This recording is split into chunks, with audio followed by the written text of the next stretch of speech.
اپنے اپنے نا انسان کی محبت کی بات ہوتی ہے، جیسے ہم اپنے بڑوں کا احسان نہیں ادا کر سکتے، اپنے والدین کا حق نہیں ادا کر سکتے، اپنے نیک لوگوں کا جنہوں نے ہم تک دین اسلام پہنچایا ان کا حق نہیں ادا کر سکتے، تو ہمارے اوپر حضور صلی اللہ علیہ وسلم نبیوں کے احسانات کے بعد جو سب سے زیادہ احسانات ہیں نا، وہ صحابہ کرام کے، صحابیات کے، ازواج مطہرات کے اور تابعین، تبع تابعین کے، اولیاء اللہ کے ہمارے اوپر، ہمارے ماں باپ سے بھی ہمارے اوپر زیادہ احسانات ہیں۔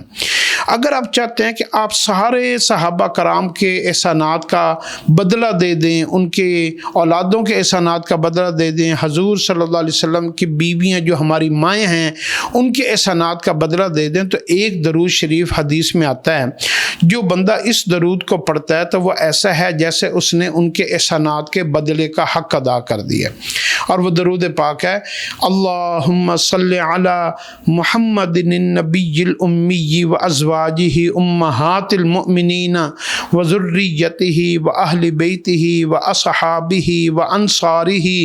و اشیاعہ و محبیہ و امتہ و علینا معہم اجمعین برحمتک یا ارحم الراحمین۔ اس میں حضور پاک صلی اللہ علیہ وسلم کا نام بھی آتا ہے، صحابہ کرام صحابیات کا نام بھی آتا ہے، ازواج مطہرات کا نام بھی آتا ہے، ساری امت مسلمہ کے نیک لوگوں کا جس نے دین اسلام کی خدمت کی ہے اور ان کی برکت سے دین ہم تک پہنچا ہے، ان سب کا اس میں نام آتا ہے، اور ہم ان سب کے احسانات کا بدلے میں ان کو دعا دیتے ہیں، اور وہ دعا لوٹ کر ہمیں آتی ہے۔ تو یہ وہ درود پاک ہے، اس کو آپ یاد کر لیں، اس کا آپ کو بڑا فائدہ ہوگا، یہ آپ کی نسلوں میں بھی آگے پھر دین جاری رہے گا۔ جب ہم اپنے بڑوں کے احسانات کا بدلہ ادا کرتے ہیں نا، پھر وہ چیز اللہ ہماری نسلوں میں بھی جاری کر دیتے ہیں۔ جب ہم اپنے والدین، اپنے بڑوں کی قدر نہیں کرتے اور احسان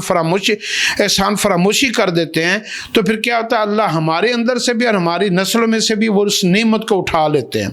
تو اس درود کو آپ اپنی زندگی کا حصہ بنائیں، اللہم صلی علی محمد النبی الامی و ازواجہ و ذریتہ و اہل بیتہ و اصحابہ و انصارہ و اشیاعہ و محبیہ و امتہ و علینا معہم اجمعین برحمتک یا ارحم الراحمین۔